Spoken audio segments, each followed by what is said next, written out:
Hey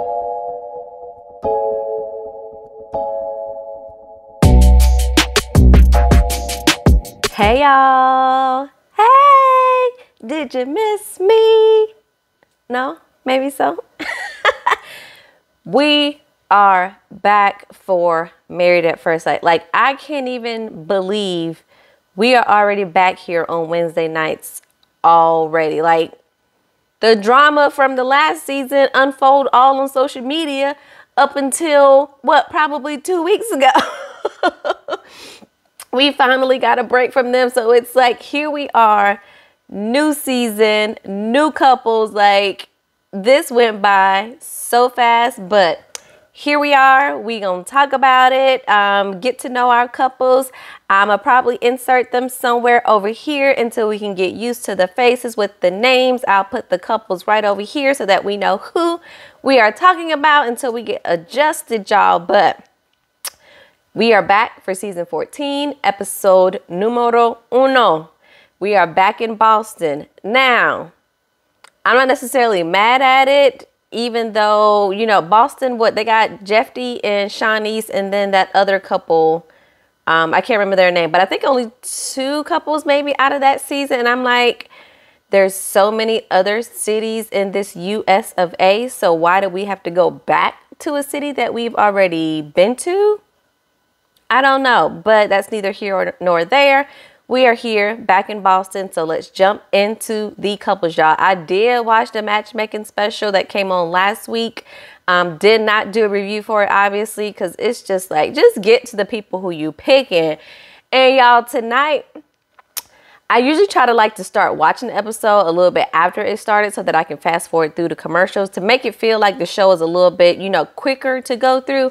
And when I saw on my DVR that it was 3 hours tonight, yeah, Married at First Sight, y'all got me effed up. I don't even sit for a 3-hour movie. This was unnecessary. A lot of this stuff that y'all do, y'all can cut out and just get straight to. You can show us telling their families if y'all want to do that, because they continue to act shocked as if most of them don't know that their loved one is going through this process, but whatever. Show us that if you must, and get straight to the weddings. Like, oh my God.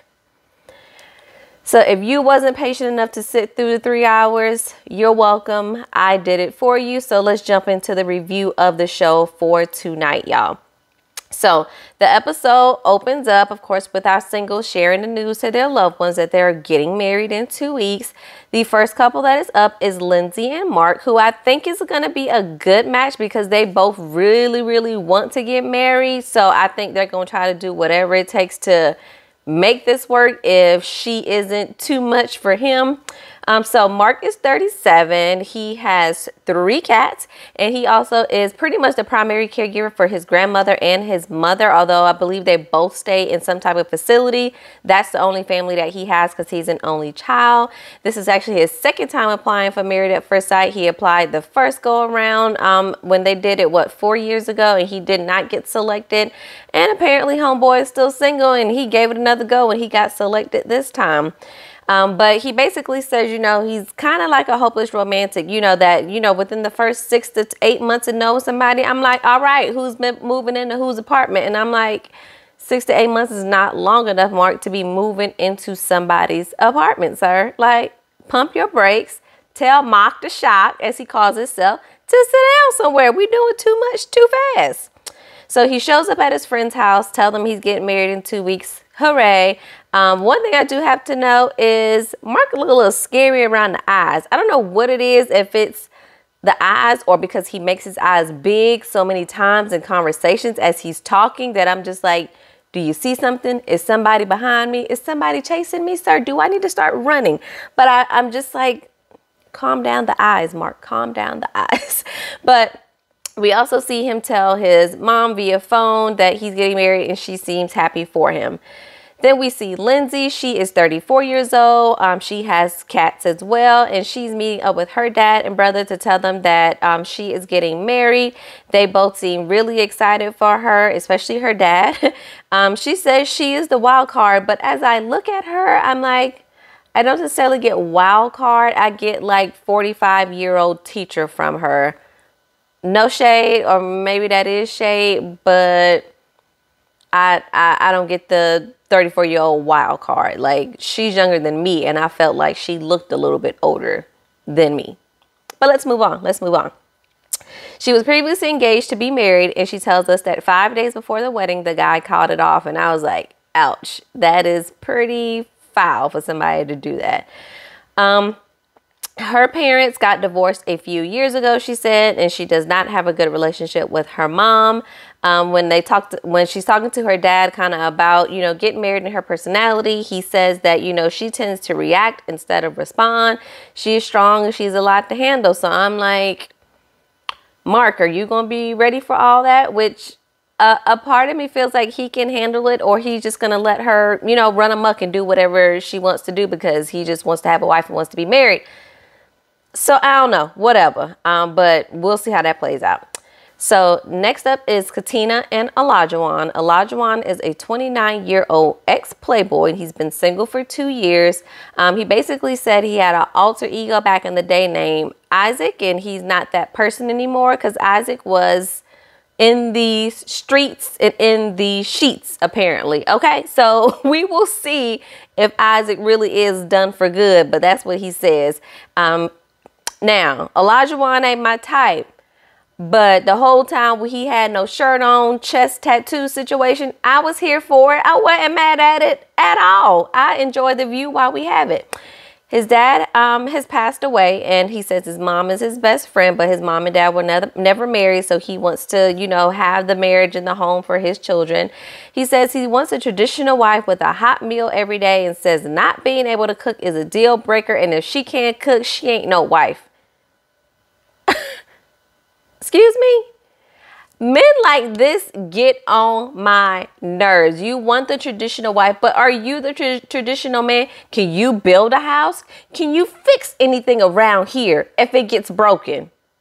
Like, you need to cook something. Olajuwon, get out my face with this, okay? Anyway, we move on to Katina, who is 30 years old, and she seems to be a little bit of a party girl, but she says she's ready to leave it behind. And the first thing I said was, okay, Virginia girl, are we going to have Virginia part 2? Okay, girl, if you say so. She was cheated on in her last relationship, and I'm like, so to fix that, y'all going to put that with a past serial cheater? Make it make sense, Married at First Sight. But here we are. She said her father was in prison when she was growing up, so she had to really learn on her own what it's like to try to be in a relationship. And she basically tells her friends she's getting married over drinks and hookah, and everybody's excited and ready for her to get married. The third couple is Noy and Steve. And let's just start the conversation that we find out during matchmaking. Steve is currently unemployed. So yeah, let's start there. He's 38 years old, currently unemployed.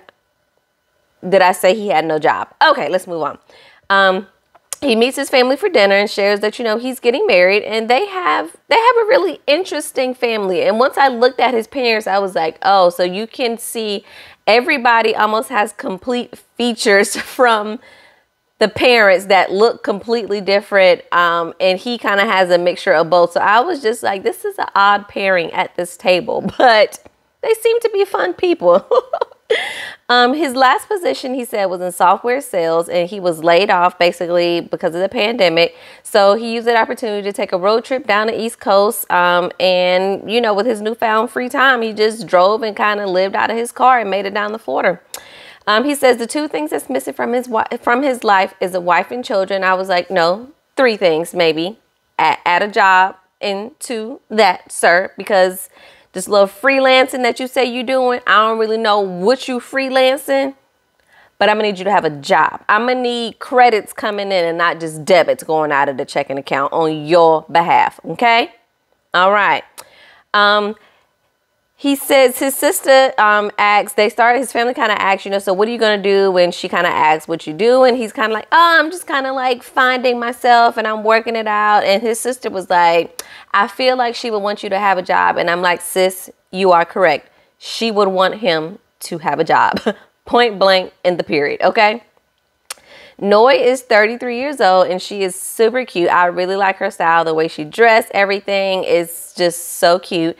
She was born in a refugee camp and her parents moved to the U.S. when she was 2 years old. She says she really admired her parents for making it through everything and then still staying together. And I immediately thought of Bao from last season. I'm like, please let us not have another person that just wants to struggle love, that because we can make it through. We can be strong. My parents did it, so can I. It's like, okay, all right, here we go. She tells her friends and they are all pretty much supportive of her taking on this next step as well. Fourth couple is Jasmina, and Michael. Jasmina is 29 years old and Jasmina is drop dead gorgeous. She is beautiful, honey. She says she's the third oldest of 9 siblings, but she does not know all of her siblings because her mom walked out on them. I found this to be a very interesting family dynamic as she started to explain it. So essentially after her mom walked out, she went to live with her dad. Her dad then got remarried to her stepmom. As they were living together, her dad and stepmom get divorced and her dad moves to Jamaica. So her and her sisters basically asked the stepmom, like, can you get custody of us so that we can stay here? So her stepmom gets custody of them and her stepmom is now remarried, but she looks at her stepmom as being her mother. And I was like, wow, that is pretty amazing, especially for a woman to take on somebody else's children and then when you leave, literally take them on as her own. Like, I was pretty much amazed by that.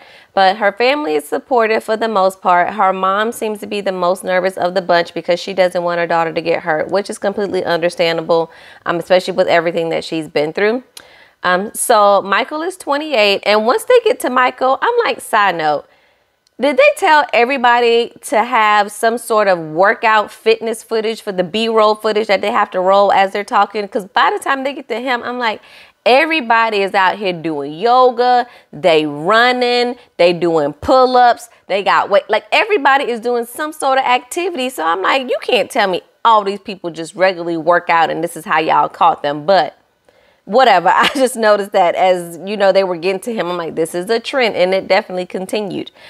He shared that he lost his mother, his father, and he's lost a brother. So again, like, just a lot of loss, and she's had a lot of loss on her side in a different way of not completely no longer being present as far as being on this earth, but still lost nonetheless that they're not present in her life. He says in the previous relationships, he would basically amplify the minor things. And I'm like, Johnny has entered the chat from last season. Like, everything can be perfect, but the one minor thing he will just harp on and stick on that and then basically self-sabotage and the relationship doesn't work out. But supposedly now he's ready for the commitment that he avoided all in the past. So we will see how that works out. He has 4 sisters and he's really nervous to tell them that, you know, he's getting married. He had told them that he was going through the process, and he kind of started the conversation with like, you know, what would you guys think if I told you I was pulling out? And they was like, well, you know, we wouldn't want you to pull out, and we think you should, you know, follow through and go with it. And then once he told them that he had been matched, they were so excited for him, and they was like, we love her already. And it was just so sweet to see a black man really get that level of support and encouragement from his sisters. I loved every bit of that moment. He calls his brother and basically tells his brother that he's getting married as well. And he does ask what is the main thing that he needs to work on. And he tells him, his brother tells him that compromise is big. And he said he hasn't seen that enough in Michael, so he will need to keep that in mind. And I'm like, oh boy, Michael, you already picked apart the most minor things, and then now you're not good at compromising either. Like, those are 2 pretty big things, especially compromise, that you're gonna have to figure that thing out if you really want a marriage to work. So I hope. The last couple we get introduced to is Alyssa and Chris, and I personally think they're a bit of an odd pairing, but we will see how they shake out in the end of it. Chris is a 35-year-old serial monogamous real estate agent, I believe. He basically is always in some sort of long-term relationship since high school, he says. So he dates somebody for 1 or 2 years, gets out of the relationship, and then rinse and repeat, just keeps doing the same thing over and over again. He says he plays a lot of disc golf, which I had never heard of until they showed us on this show tonight, which was basically throwing frisbees into like a chain net. And apparently that's like a big sport that has clubs and competitions and all kind of whatnots going on. But okay. He tells his mom he's getting married in 2 weeks, and she really does not seem all that thrilled. Okay. Alyssa is a 30-year-old dog mom. She loves to rescue dogs and cats, which she's been doing for about 10 years now. She is like a country girly cowgirl. Her last relationship was a year ago, I believe she said. And she was like, I thought everything was going good. And then kind of out of the blue, he called one day and was like, or came home and was like, you making dinner? Yeah, you probably don't need to because I'm breaking up with you. And I was like, what? What? But anyway, once she tells her moms and her friends, they are really, really supportive. And that meant a lot to her because she said, you know, if she didn't have her mom's support, she really didn't know she would be able to go through it.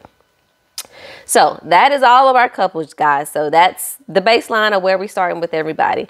So now we move on that we are 10 days away from the wedding, and the guys and girls all get together to meet each other for the first time. So just kind of getting to know who else is going through their process with them. The guys talk about how nervous they are. And of course, Mark is completely ready because this is his second go around. They, of course, are all saying they kind of want the attraction to beat her because that's going to be really hard if it's not on both sides. Mark, of course, is asking them what made them do Married at First Sight. And Isaac/Olajuwon has to tell us about his player days while his future wife is on the other side.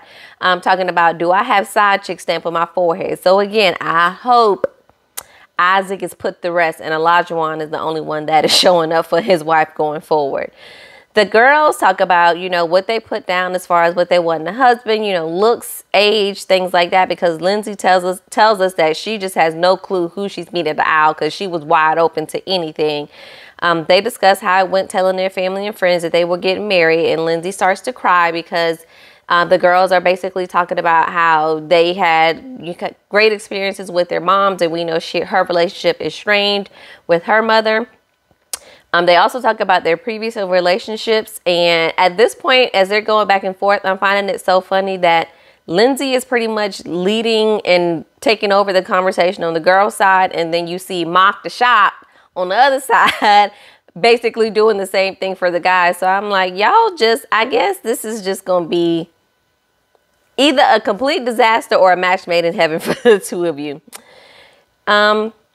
Each group talks about getting busy on the wedding night, and it's pretty much a split with the guys and the girls. So we see Michael, Katina, and Mark is pretty much like if the mood strikes, I'll be down for whatever. Lindsay, Olajuwon, and Noy are like, nope, I don't think that's happening, but we'll see how the wedding night goes.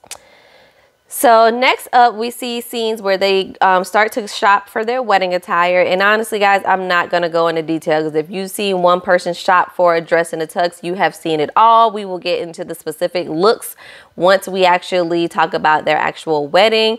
And I just really wish they would cut this part out because it's a waste of time to see them shop for these dresses and talk about, like, just get it over with already.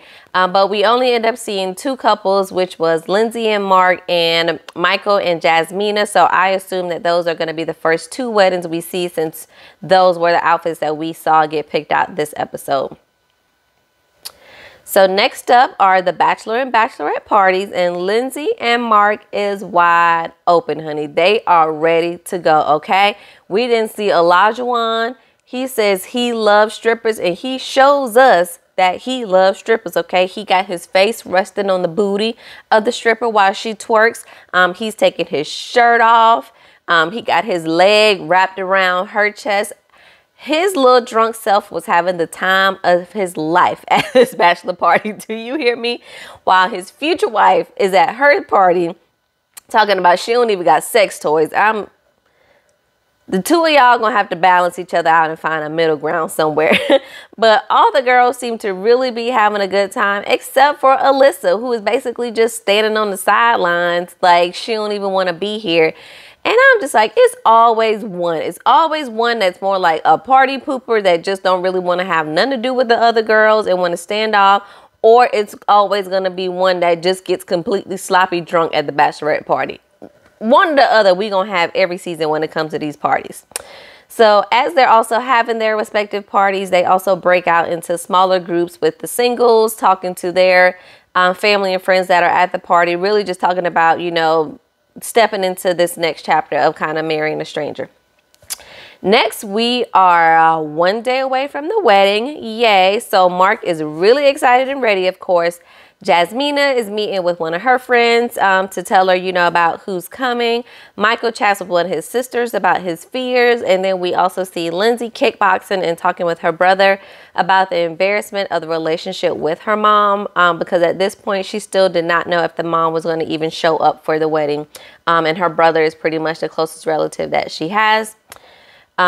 We see everyone then start to wake up and get excited that it's finally wedding day. And the first couple that we will see get married tonight is Lindsay and Mark.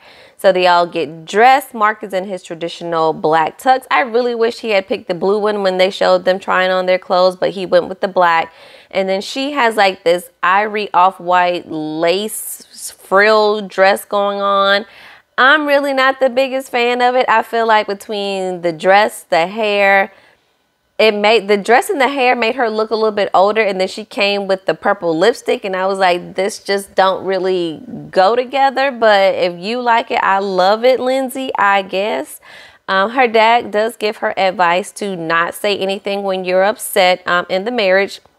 And again, she gets sad because, you know, her mom is not there and they just don't have the best relationship. And I know I'm going to sound horrible, but at this point I was like, Lindsay, girl, we gonna have to get over the fact that your mama ain't here. Y'all already don't have the best relationship. So I don't even think you would have necessarily wanted her here, because she probably would have brought a negative energy that you would not want at your wedding day. So I'm gonna need you to just focus on the good and the people that are here for you at this wedding. And let's just leave mama where mama is, and let's not bring her up anymore. Okay? All right. Oh, so also, it's odd because she, you know, kind of gets in her feelings about that. But then every chance she gets, she makes a comment about her soon-to-be husband's penis. And then we see her as they are driving in the party bus on the way to the venue. She's just continuing to drink glass after glass of champagne. And she's starting to get a little bit tipsy, borderline drunk at this point, and I'm getting nervous like, girl, please stop before you start asking this man about his penis size at the altar in front of all of y'all friends and family. Like, let's not embarrass yourself. And I am just sitting here wondering, like, why didn't any of her friends on that bus tell her to stop drinking? We want you to be of sound mind and body. Once you get to the altar, we don't want you belching and possibly vomiting on your groom's shoes in front of everybody. So can we please stop drinking? We can pick it back up at the reception if need be, but right now take the glass away from her, because I was starting to get secondhand embarrassment for her at this point. Okay, anyway, Mark and Lindsay, they get to the end of the aisle, they hold hands, they check out each other's teeth, because obviously that was deal breakers for the two of them. He introduces himself as Mock the Shark to her, and she's like, I hate sharks. And he's like, oh, don't worry, I will protect you from them. Okay. They then go through their vows. Lindsay does sober up enough to get through hers pretty flawlessly, and then he starts to get a little bit emotional. His voice starts to crack a little bit as he's going through his vows that he reads to her. They exchange rings. Hers was a little tough to get on because her fingers, she said, was swollen. They go through a bit of a Greek portion of the ceremony with getting crowns on their head because she is Greek, and then they actually kiss. It's a bit awkward, but they kiss. Once they leave, they talk alone, drink some champagne, talk about what they do for a living. He talks about, you know, I like to work out and I like to kind of split my workouts. But then once I knew I was getting married, I was realizing I'm probably just going to do my workouts all at once because my wife is going to want me to be at home and I want to be at home with her. This girl then says, oh my God, he's talking about, you know, being home for me and with me and he didn't even know me. Oh, he gives me WAP. Lindsay, sweetheart, stop it, ma'am. Stop it. And then as she said that, I'm like, is the expectation bar for these men set to hell? Because if him just saying he wants to be considerate of his workout schedule as to, you know, just do one single workout instead of splitting it, and that makes you WAP.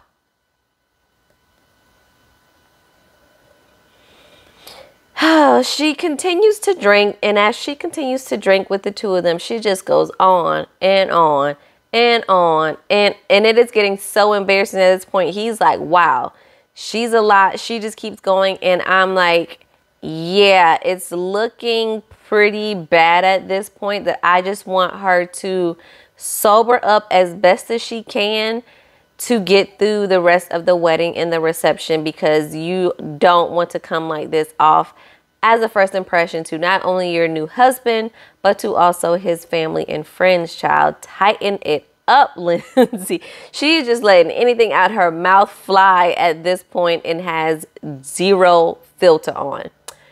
But anyway, y'all, that's how the episode ends. So hopefully next week we will see all of the other remaining couples get married and they don't drag this ish out for another 2 episodes with just the weddings.